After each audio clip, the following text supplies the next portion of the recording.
Баршаңызға сәлем. Бүгін сіз білмейтін шоколад туралы мәліметтер айтамыз. 11 шілде бүкіл әлемдік шоколадтар күні. Бұл мерекені алғаш рет 1995 жылы француз халқы ойлап шығарды. Бұл күні біреулер күнін шоколад жеумен өткізсе, біреулер жақын жанарына шоколад сыйлайды.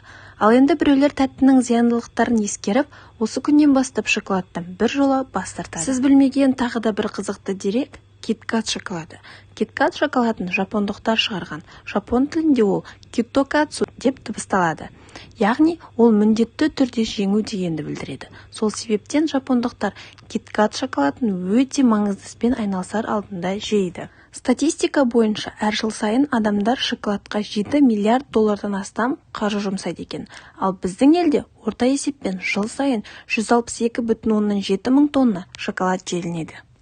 Америкалықтар жылына 1 миллиард килограмм кәмпит жейді. Оның жартысы шоколад. Әлем бойынша шығарылатын бадамның, яғни миндаль, 40%, жер жаңғақтың 20% шоколад өнімдеріне арналады екен. Зерттеушілер пікіріне сүйенсек, жүктілік кезінде қиындықтарды шоколад жеу арқылы басуға болады. Шоколад сөзін натаул тілінде хокелейтл сөзінен шыққан. Ол ащы су деген мағынаны білдіреді. 450 грамм шоколад өндіру үшін какаоның 400 ірі бұршағы қажет.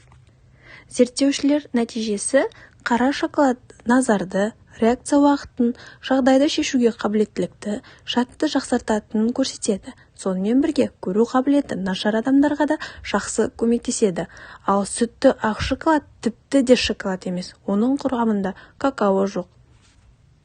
Шоколадтың көңіл-күйді жақсартатын қасиеті бар екенін білдік.